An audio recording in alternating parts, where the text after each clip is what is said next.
கமோ நமச்சிவாய. இன்னைக்கு நம்ம எதை பற்றி பேச போகிறோம் தெரியுங்களா? தோசைங்க.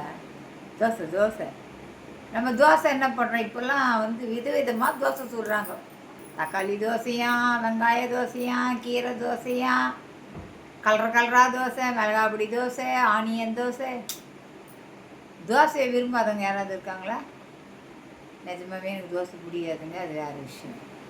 இட்லி தான் பிடிக்கும். உங்களில் நிறைய பேருக்கு தோசை தான் பிடிக்கும். குழந்தைங்கள்லாம் பாருங்கள், மொறுன்னு நெய் ரோஸ்ட் தோசை தான் சாப்பிட்றாங்க. என்னங்க ஒரே தோசை பிராயமாக பாடின்னு இருக்கீங்களே.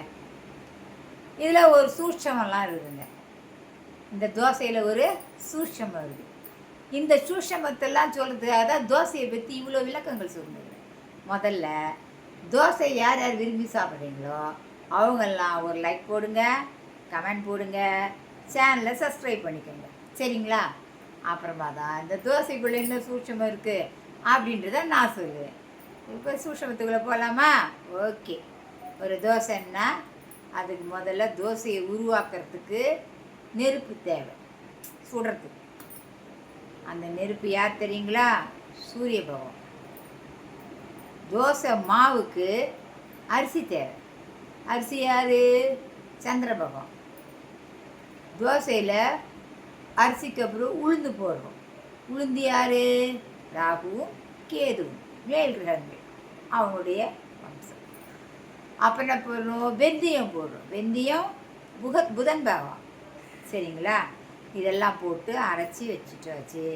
சூரிய பகவான்கிட்ட தோசைக்கல் வைக்கிறோம். இரும்பு தோசைக்கல், அவர் சனி பகவான். அப்புறமா இந்த தோசை மாவை எடுத்து அதில் சுடணும். சுடும் பொழுது அது ரெட்டாக ஒரு மாதிரி பொன்னிறமாக மாறுது. அது செவ்வாய் கிழமை. செவ்வாய் ஆக மொத்தத்தில் நவகிரகங்களும் சேர்ந்தது தான் தோசை. இதை நான் சொல்லலை, நம்ம முன்னோர்கள் சொல்லியிருக்காங்க. அவங்க தோசையை பிரசாதமாக தெய்வத்துக்கே கொடுத்து வணங்கியிருக்காங்க. என்னங்க நீங்கள் சொல்கிறீங்க? எந்த கோவிலங்க தோசையை கொடுக்குறாங்க? உங்களில் நிறைய பேருக்கு தெரிஞ்சிருக்கும், சில பேருக்கு தெரியாமலும் இருக்கும். ஆனால் நிறைய பேருக்கு தெரிஞ்சிருக்கும். தெரிஞ்சவங்கெல்லாம் எனக்கு தெரியும் அப்படின்னு கமெண்ட் போடுங்க. சரிங்களா? தெரியாதவங்க எந்தெந்த கோவில் தெரிஞ்சுக்கலாம். ஓகேங்களா? எந்தெந்த கோவிலில் பிரசாதமாக தோசை தராங்க. சரி, ஃபஸ்ட்டு மதுரையில் கள்ளழகர் கோவில். கள்ளழகர் கோவிலில் கள்ளழகருக்கு தோசையை பிரசாதமாக வைக்கிறாங்க, படைச்சிட்டு கொடுக்குறாங்க. சரிங்களா? இரண்டாவது யார்? காஞ்சிபுரம் வரதராஜ பெருமாள். அவருக்கு தோசை மாவில் மிளகு சீரகம் எல்லாம் போட்டு தோசை சுட்டு அவருக்கு பிரசாதமாக அதை கொடுக்குறாங்க. ஆமாவா? 2 கோவிலாச்சா? மூணாவது பாடலாத்திரி நரசிம்மர் கோவில். அங்கேயும் அதே ப்ரொசீஜர் தான். தோசை மாவில் மிளகு சீரகம்லாம் போட்டு சுட்டு சுவாமிக்கு படைக்கிறாங்க. சரிங்க. 4வது கோயிலுங்க, முக்கியமான ஸ்தலம் ஸ்ரீரங்கம். நம்ம ஸ்ரீரங்கநாதர் இருக்கார் இல்லையா, அவர் கோவிலில் தோசை மாவில் அரிசி கருப்பு உளுந்து சேர்க்குறாங்க. கருப்பு உளுந்து மிளகு சீரகம் இதெல்லாம் சேர்த்து அரைச்சி அந்த மாவை நெய்யிலேயே சுடுவாங்க. அதை பிரசாதமாக சுவாமிக்கு படைச்சிட்டு எல்லாருக்கும் கொடுக்குறாங்க. அதை எல்லாமே சாம்பார் தோசைன்னு வாங்கி சாப்பிட்றாங்க.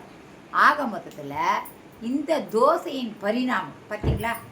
நான் சொன்னேன்ல, தோசை என்பது நவகிரகங்களே உள்ளடக்கியது அப்படின்னு நான் சொல்லலைங்க.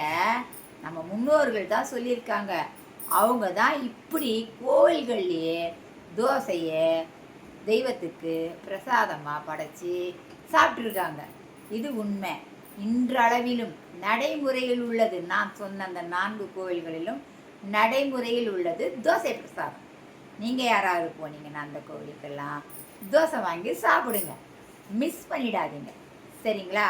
சரி, இந்த தோசை வட்டமாக இருக்குல்ல, அந்த வட்டம் எதை குறிக்கிறது? பிரபஞ்சத்தை குறிக்கிறது. தோசை சுடும்போது தோசை அம்மா சுட்ட தோசை சுடுறோமோன்னா அது எப்படி? கிளாக் வைஸ் காலத்தை குறிக்கிறது. வட்டம் இந்த பிரபஞ்சத்தை குறிக்கிறது. நம்ம தோசை சுடுகின்ற லாவகம் எது சுடுகிறது?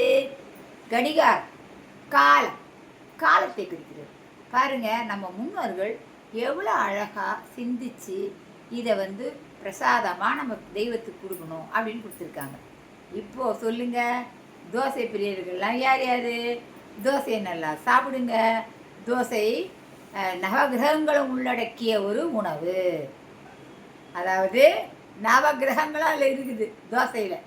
அதை சாப்பிடுங்க, சாப்பிடுங்க, சாப்பிடுங்க, சாப்பிட்டுட்டே இருங்க. இதை வந்து நான் தமாஷா சொல்கிறேன், ஆனால் சீரியஸாகவும் சொல்கிறேன். கடவுளர்களுக்கெல்லாம் பிரசாதமாக படைக்கப்பட்ட தோசை நவகிரகங்களை உள்ளடக்கியது அப்படின்னு நம்ம முன்னோர்கள்லாம் நம்பினாங்க.